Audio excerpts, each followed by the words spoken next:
So I think the next 5 years in Europe will be very decisive. It will be the next 5 years that will determine whether or not Europe can make this leap towards deeper integration, or whether alternatively we're going to start to see a disintegration process becoming more and more apparent. The next 5 years are crucial for a number of reasons. Assuming that Chancellor Merkel gets re-elected next weekend in a coalition that is reasonably stable, because those are two conditions that have to be met. A re-election alone doesn't necessarily guarantee success. She does need a stable coalition, which is less obvious than her getting re-elected. But assuming she succeeds in doing that, you will have 4 years where France and Germany, the two traditional leaders of European integration, the heads of government will not face another election for 4 years. That's a very important consideration in what they can achieve over the next 4 years. By the same token, you have next year new parliamentary elections in Europe. You will have a new commission, and you will have a new president of the commission in place by 2014, which means the entire European landscape in terms of the mandates, the political direction, and the individuals will change, which again will have great impact on the overall European story. The challenge, the great challenge that Europe will face under the leadership, hopefully, of Chancellor Merkel and President Hollande, who, as I said, will have 4 years ahead of them without having to face the electorate. And in fact, for Chancellor Merkel, it'll be almost certainly her last election she will fight this weekend. She will not run, I suspect, for another term. So they will have this period in front of themselves. And the fundamental challenge that Europe faces is during that time, they have to succeed, first and foremost, Germany and France, to create sufficient convergence between them, hopefully drawing in the bigger southern states with Italy in the front line, sufficient fundamental convergence to begin the process towards a real burden sharing, towards a real mutualization that would replace this quasi-mutualization right now that comes purely from the side of the central bank. Of course, a number of steps have been taken. The EFSF, the ESM, and as I mentioned, the OMT, are all good examples of sort of early steps of quasi-mutualizations. But the problem they all face is that all of these things are deeply unpopular in Europe. So there's a great discrepancy between what is necessary and what the European people, by and large, want to support. The steps that are necessary to get to that point are deeply unpopular in Europe. And this is really the story that I kind of want to leave you with this evening. This is a big problem. It is, if you look at polls right now, you will find statistics that are deeply worrying. Italy, the founding member, one of the founding member in many ways, because the original treaty was, of course, the Treaty of Rome, one of the great founding members of the European Union. Today, if you look at polls as to whether or not voters or Italians are pro-Europe or anti-Europe, you will find that the pro-Europe vote has dropped from 75% of the population to 35% of the population.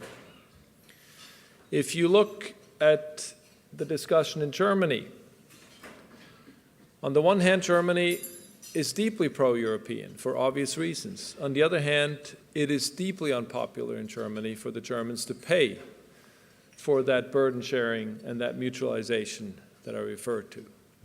So what you have, both in the South and in the North, for different reasons, the anti-European sentiment probably runs at the highest level it has for many decades. I would argue, and again, you can see this in the polls, that it is not unlikely that the next European Parliament to be elected next year will be the most anti-European parliament Europe has ever seen, at a time when the crucial challenge, as I proposed or suggested, is that Europe needs to move towards deeper integration.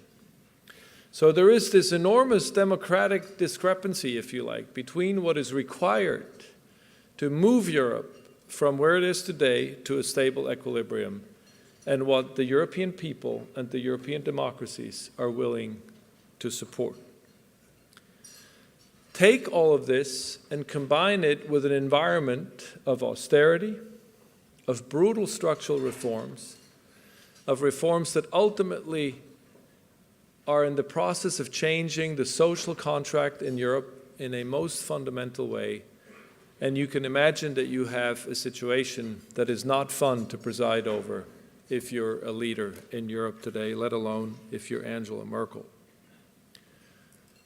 I recently had a discussion with her, a private discussion, and I'm sure she wouldn't mind me sharing this with you. It was very profound, at least to me. It was very touching as well. We talked about convergence and mutualization, and she looked at me and said with a kind of very special look in her eyes, she says, "You know, I grew up in a system that collapsed. I have no intention of seeing that happen again. But I can also tell you that I grew up in a system that had solidarity written on every flag. It was the buzzword of the system. And in the end, it was worth nothing. It collapsed because underneath there was no foundation for it. There was no fundamental foundation for it. It was all slogans, ideals, with no proper foundation." And I think this story tells you much about how she thinks and what her ambition is, and we will see to what extent she can articulate that ambition after the election. She is profoundly a pro-European. She profoundly believes in the European idea and in European integration. As a German, she bears a special responsibility to make that happen. Moreover, I believe that historically she has an interest in achieving European integration because the only way she can surpass her mentor or nemesis, Helmut Kohl, who became the Chancellor, der Kanzler der Einheit, the Chancellor of Unification at the German level, is really to achieve the same thing at the European level. However, she also believes profoundly that you cannot build a lasting project if the solidarity concept is not built on a stable, solid foundation. And that is why she's so insistent on fundamental convergence, because she believes that if these countries cannot converge, particularly France and Germany, as the anchor countries of the European Union or of the Eurozone, then no matter how much you want solidarity, it will not last. So the challenge is, over the next 5 years, to create enough fundamental convergence, first and foremost between France and Germany, and secondly, between the large southern European countries, Spain and Italy, and the North, in order to get to a point where you can justify on fundamental grounds that you begin to share the risks and liabilities in a lasting, in a codified way moving forward. All of this has to happen in an environment where politically and democratically the notion of sharing, the notion of deeper integration is highly unpopular. As you can appreciate, this is a tremendous challenge that lies ahead for Europe. As the Italian Prime Minister recently said, we know the problem. We even know how to deal with the problem. I'll get to that in a second. The fact is, much has been achieved in the last 3 years in terms of this adjustment process and this convergence process that I talked about. So the Prime Minister of Italy said, we know what to do. We just don't know how to get reelected.